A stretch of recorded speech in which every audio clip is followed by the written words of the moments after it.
détérioré, j'étais sûre qu'il y avait quelque chose qui allait se passer parce que je sais que j'ai été choisie par Dieu. Alors la mort, les empoisonnements, des fois nous subissons des jalousies autour de nous, nous subissons des choses qu'on n'arrive pas à comprendre. Parce que tu ne sais pas expliquer à quelqu'un pour dire tout ce que tu vois au travers de moi. Je n'ai pas fait. Dieu nous choisit pour manifester sa gloire à travers nous. Ce n'est pas ce n'est pas un slogan pour dire Dieu m'a choisi. Dieu t'a choisi pourquoi? Il faut se poser ces questions, ces genres de questions. Seigneur, pourquoi tu me choisis? Pourquoi tu m'as choisi? Pourquoi tu veux que je fasse telle chose? Ça, c'est personnellement, c'est ce que moi, je pose vraiment comme question à Dieu. Pourquoi tu veux que je vive ça? Pourquoi tu veux que je vive aujourd'hui? Parce que chaque matin, j'aime faire cette prière à Dieu. Pourquoi tu as permis que je vive aujourd'hui? Alors, je ne veux pas passer ma journée comme tout le monde. Je ne voudrais pas passer ma journée comme d'habitude, mais j'aimerais pourquoi je vis aujourd'hui, pour que j'accomplisse aujourd'hui, même si nous avons 24 heures, mais que j'accomplisse ce pourquoi Dieu m'a laissé vivre en ce jour. Et c'est vraiment un conseil à donner aux gens, lorsque nous sommes enfants de Dieu, toujours demander à Dieu, pourquoi telle circonstance, pourquoi tu veux que je vive cela? Parce que même dans la douleur, lorsque nous vivons quelque chose qui n'est pas bien, ce n'est pas en vain. Donc, la question à poser à Dieu, c'est pas seulement, Seigneur, pourquoi je souffre, mais pourquoi tu as permis que je souffre? Parce que dans chaque circonstance, il y a toujours une leçon que Dieu veut nous enseigner. Même dans la douleur, Dieu nous enseigne. Parce que c'est vraiment ce moment-là que j'ai posé la question à Dieu. Pourquoi tu as permis que je vive ça? Pourquoi tu as permis qu'on me touche? Pourquoi tu as permis que telle circonstance arrive? Et Dieu a commencé à m'enseigner pourquoi il a voulu que ça se passe ainsi. Et nous voyons la vie, je sais pas si j'aurai quand même le temps, j'aurai pas le temps de parler de tout le monde, j'aurai le temps, je parlais aussi de, lorsque nous voyons dans Genèse 37, je parlais aussi de Joseph. Joseph, un garçon qui a rêvé, qui a fait des rêves, et souvent, ce n'était même pas lui qui interprétait ses rêves, c'était toujours soit son père, soit ses frères qui interprétaient ses rêves. Vous savez, lorsque Dieu vous choisit, le diable le sait. Les hommes le savent aussi. Et ne pensez pas que même quand vous êtes en chambre, lorsque vous priez, Seigneur, et Dieu vous dit, je te choisis, je t'ai choisi pour faire telle chose. Sachez que ce jour-là, le diable est au courant. Les hommes le sentent aussi. Et vous allez commencer à vivre des choses des fois que vous ne comprenez pas. Mais à partir d'aujourd'hui, j'aimerais dire à quelqu'un, lorsque les choses deviennent difficiles, vous comprenez que c'est parce que vous n'êtes pas n'importe qui. Parce que Dieu vous a choisi. Lorsque le poids de l'Éternel est sur vous, vous attirez les regards, pas de bonnes personnes toujours. Vous attirez les regards du diable, vous attirez les regards des hommes jaloux qui se posent sur vous et vous ne comprenez pas souvent ce qui arrive. Moi, j'aime toujours dire, ce n'est pas ma faute. Tu vas me tuer pour rien. C'est pas ma faute, c'est Dieu qui a arrêté son choix sur moi. Tu vas me tuer pour rien. Je n'ai pas choisi, je n'ai pas voulu que Dieu me choisisse. Dieu a fait son choix. Alors, arrête de vouloir me tuer. Arrête de vouloir faire des coups bas parce que je n'ai pas cherché par la force, mais c'est parce que Dieu m'a choisi. Et Dieu a arrêté son regard sur moi. Et vous allez voir que Joseph les hommes, ses frères ont pu interpréter son rêve. Tout le monde avait interprété. Il n'avait rien dit, mais c'est tout le monde qui donnait les explications. Donc tu veux dire que nous achèterons devant toi, nous tous, nous serons tes esclaves. Je dirais Joseph, j'allais dire, moi je ne sais pas. C'est vous qui le dites. Parce que je ne sais pas ce que vous dites. Là, moi, je ne sais pas. C'est vous qui l'interprétez. Parce que vous savez, souvent, nos ennemis interprètent mieux ce que nous avons. Des fois, nous-mêmes, nous ne nous rendons pas compte de qui nous sommes. Face à ton ennemi, c'est là que tu peux avoir la révélation de qui tu es. Vous savez pas, je fais peur à ce point. Je dérange tellement le diable. Je ne savais pas. Et c'est à ce moment-là, lorsque des fois l'adversité, elle est très forte, ça nous révèle qui nous sommes en réalité. Ça nous révèle les choses que Dieu a placées dans nos vies. Ça nous révèle qui nous sommes devant Dieu et devant les hommes. Et Joseph a été vendu comme esclave. Je suis en train de voir.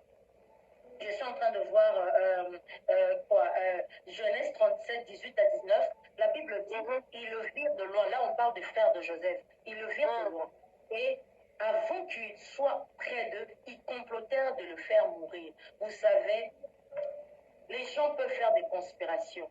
Comme j'ai dit au début,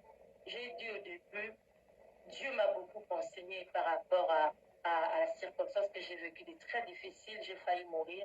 Et il y a quelque chose qui me donne la joie. C'est même, j'ai parlé de ça dans un des chants dans l'album ici, et ça va sortir, ça sortira bientôt, l'album sortira. Je parle de ces choses, je dis dans ces chants que même lorsqu'on fait des conspirations, même loin, là où je ne suis pas là, dans la nuit, je ne sais pas où, les gens complotent, mais parce que je suis au pied de Dieu, le ciel est clair. Je peux voir ce que les gens complotent. Moi, dans ma chambre, devant le Seigneur, mais je peux voir les conspirations des hommes. Je peux voir ce que le diable projette de faire pour moi. Moi seulement devant Dieu. Je peux voir. Je peux voir lorsque les gens se mettent ensemble pour comploter contre moi. Et c'est vraiment des choses que j'ai expérimentées. Le Dieu t'ouvre les yeux pour voir les plans de l'ennemi, pour voir ce qui se passe en réalité, même lorsque humainement tu ne comprenais pas et lorsque Dieu commence à te parler. Alors, lorsque Dieu te choisit, il est avec toi. J'aimerais dire que lorsque Dieu te choisit, il est là. Comme je disais, c'est pas ta grâce, c'est pour que tu portes une grossesse d'une grande destinée. C'est aussi il te choisit aussi pour manifester sa gloire. Ça, c'est ce que Dieu fait. Je vois encore David, 1 Samuel 18:7. Je vois encore David qui a terrassé Goliath, et Goliath qui dérangeait tout un peuple. Même le roi était allé se cacher sous sa tente, mais David est sorti. David a eu ce courage parce que David savait qui il était devant Dieu. David savait qui il était. Et il pouvait se dire, je suis avec l'Éternel, je peux aller combattre cet homme. Et ça me fait rire. Dans 1 Samuel 18:7, la Bible dit ceci. Les femmes qui chantaient se répondaient les unes aux autres et disaient, Saül a frappé ses 1000 et David ses 10 000. Saül fut très irrité, la Bible dit, et cela lui déplut. Il dit, on en donne 10 000 à David, et c'est à moi que l'on donne les 1000. Il ne lui manque que la royauté. Saül, si j'étais David, j'allais dire Saül, ce n'est pas moi qui ai composé les chants et donné à ces femmes pour chanter. Alors, des fois, nous subissons des jalousies autour de nous. Nous subissons des choses qu'on n'arrive pas à comprendre. Parce que tu ne sais pas expliquer à quelqu'un pour dire tout ce que tu vois au travers de moi, je n'ai pas fourni un effort. C'est Dieu qui me l'a donné. Mais tu verras la jalousie des hommes autour de toi. Tu verras les gens agir mal par rapport à toi. Et pourtant, tu n'as rien fait. C'est seulement parce que Dieu t'a choisi. J'aime dire ça aux gens. Il faut dire, moi, Dieu m'a choisi. Ne mépris pas voisine, ne mépris pas voisin, ne mépris pas voisin. Dieu m'a choisi seulement. Tu vas faire des coups, tu vas faire des conspirations. Ça échouera parce que j'ai été choisi. J'aimerais dire à quelqu'un, même quand on fera des complots contre toi, fléchis tes genoux et Dieu t'ouvrira les yeux. Là où on fera des complots, partout dans le monde, ça peut se trouver. L'Éternel te montrera le plan de l'ennemi parce que Dieu t'a choisi. Et comme il t'a mis à part, Dieu agira différemment avec toi qu'avec tout le monde. J'aimerais dire à quelqu'un, sois conscient. Sois conscient que tu n'es pas comme tout le monde. Sois conscient que tu as quelque chose d'exceptionnel que tout le monde n'a pas. Moi, je me souviens personnellement, c'est ma mère qui me rappelait cela, parce que lorsque j'étais bébé, ma mère est allée me présenter à l'église, je pense, après quelques mois, j'étais bébé et on commençait à prophétiser. On a dit que cet enfant je l'ai mise à part, elle n'est pas comme tout le monde, je l'amènerai loin, je l'amènerai dans le monde entier. On a donné tellement de choses. Moi, je n'étais que bébé, donc je ne suis pas au courant, je n'étais pas au courant en ce moment-là. Et ma mère a fait ce travail de me parler de ce que Dieu avait dit. Tous les jours, ma mère me répétait cela. Ma mère me disait, tu n'es pas comme tout, tu as été choisi. Et j'ai commencé à voir que quand même quand je grandissais, j'étais petite, je peux être là où il y a 1000 personnes, là il y a tout le monde, mais c'est seulement moi qu'on choisit. Je peux ne pas être là, mais c'est moi qu'on cherche. Et quand j'étais enfant, je ne comprenais pas toujours ce que ça signifiait, mais je savais seulement que on me choisissait. Là, on peut choisir tout le monde, c'est moi qu'on va choisir. Et je ne comprenais pas tout ce qui se passait dans ma vie. Et lorsque j'ai reçu le Seigneur, je commençais à comprendre que j'étais mise à part. J'aimerais dire à quelqu'un, tu es mise à part. Tu n'es pas comme tout le monde.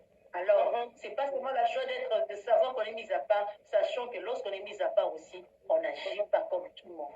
On n'agit pas comme tout le monde. On fuit les péchés. Quand on a été choisi par Dieu, On reste au pied du Seigneur, comme j'ai dit. Tu ne verras pas les conspirations des hommes en sachant seulement que tu as été choisi par Dieu. Tu verras le plan de l'ennemi parce que tu fléchis tes genoux. Et lorsque tu fléchis tes genoux, j'aime bien comme mon mari l'a chanté, c'est en lingala, mais j'aimerais dire, Matisanga Namapeka. C'est comme Dieu me prend, il me pose sur ses épaules, je peux voir plus loin. Je peux voir le plan des hommes. Je peux voir les plans de l'ennemi parce que je reste au pied du Seigneur. Lorsque vous êtes conscient que vous avez été choisi par Dieu, vous ne pouvez pas agir comme tout le monde. Comme j'ai dit, je répète encore, vous portez en vous une grossesse, la grossesse d'une grande destinée. Alors n'agissez pas comme tout le monde. Restez au pied du Seigneur, obéissez à Dieu. Obéissez au commandement de Dieu. C'est à ce moment-là que les choses que Dieu a placées en vous vont exploser. Parce que je répète encore, Dieu ne place pas ces choses, Dieu ne choisit pas pour nous-mêmes, Dieu nous choisit pour les autres, pour être une bénédiction pour les autres, pour être une bénédiction partout où nous nous retrouvons, que ce soit dans nos familles, que ce soit à l'église, partout où nous pouvons être, nous soyons de bénédiction de l'Éternel. J'aimerais dire, soyez fiers d'avoir été choisis par Dieu. Et le jour où vous avez dit, Seigneur, je te reçois dans ma vie comme Seigneur et Sauveur, ce jour-là est exceptionnel parce que c'est ce jour-là que tu as, comment on dit ça, tu renais de nouveau. Hein? Donc, j'aime bien dire ça en lingala, au Botami Yasika. On ne peut pas dire vraiment, et c'est vrai, tu es vraiment, comment dire, tu es né de nouveau. C'est pas comme si mais tu es né à nouveau au Botamaki, mais au Botami, comme on aime dire. Dieu t'a fait renaître et les choses, et quand Dieu te fait renaître par rapport à la nouvelle naissance, tu reçois le Seigneur. Sache que tu n'es pas comme tout le monde. Déjà, c'est extraordinaire de renaître de nouveau. Alors, ne laissez pas les circonstances difficiles vous faire changer d'avis. Ne laissez pas les difficultés comment dire, vous tuer. Ne laissez pas la tête. Parce que je n'ai pas le temps et ce n'est pas le lieu où je voulais vraiment parler de tout ça. Mais pendant tout le moment où j'ai passé, qui était très difficile, malgré que je voyais même dans mon apparence, j'étais devenue bizarre. Je ne me reconnaissais même plus. Mais j'étais fière. Malgré que moi-même, je voyais comment j'étais, je n'avais pas assez de poids, comme on aime dire, mon pépéco comme mes maillots, même le vent peut t'emporter. Mais j'étais fière parce que je savais au-dedans de moi, même lorsque ma chair était en train de se détériorer, j'étais sûre qu'il y avait quelque chose qui allait se passer parce que je sais que j'étais choisie par Dieu. Alors la mort, les empoisonnements, les conspirations n'allaient pas agir parce que Dieu, lorsqu'il te choisit, il te garde.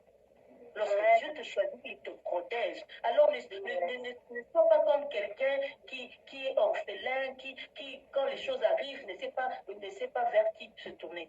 Tourne-toi vers ton Créateur. Tourne-toi vers celui qui t'a choisi dès le commencement. Alors tu verras la main de Dieu. Alors même lorsque les choses sembleront impossibles devant toi, mais Dieu qui t'a choisi te ramènera à la vie. Moi, j'aimerais vraiment dire que Dieu m'a ramené à la vie. Dieu m'a ramené encore à la vie parce qu'il m'avait choisi et il me l'a rappelé. Vous savez, Dieu aime rappeler les choses. Hein? Dieu m'a rappelé. Je me trouvais dans ma chambre, j'étais toute seule. J'ai entendu une voix qui me disait, Nadège, je te souviens de ce que je t'ai dit à 18 ans. Maman, j'ai 30 ans, j'ai plus de 30 ans ici. Mais Dieu te rappelle quelque chose qu'il t'a dit à 18 ans. Je me suis dit, c'était encore quoi? Et puis j'entends cette voix répéter, me dire, je t'avais fait une promesse, je t'avais dit, et tu étais la prunelle de mes yeux. J'ai crié dans la chambre, il n'y avait personne, et je me suis dit, Seigneur, tu te souviens de ce que même tu m'avais dit, tu n'as pas sané, moi-même j'ai oublié, mais toi tu me rappelles, et Dieu m'a dit, si tu es conscient de cela, moi je t'ai fait une promesse, alors sache que tu ne mourras pas, sache que je suis avec toi. Sache que je ne permettrai pas que leur plan réussisse. Et là, j'ai eu de la joie. Une joie, malgré que physiquement les choses n'avaient pas encore changé, mais tout avait changé en moi parce que je savais que Dieu allait accomplir sa parole. Alors j'aimerais dire à quelqu'un, tu as été choisi par Dieu. Il faut même dire, ne me tuez pas, ne conspirez pas, faites tous vos plans, au accident, au poison, au envoûtement. Ça ne fera rien. J'ai été choisi par Dieu. Donc je suis à l'extérieur de tout ce que vous faites là. Dieu va regarder parce que l'autre qui te choisit.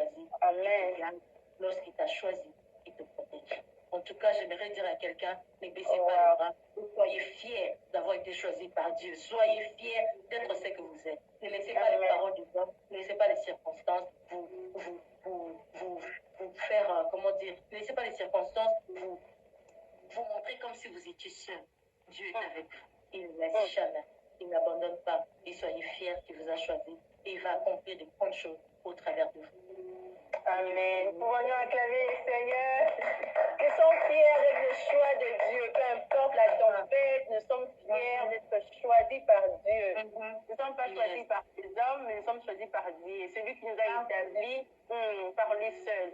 Merci énormément. Waouh, quelle profondeur, que le Seigneur vous bénisse, maman.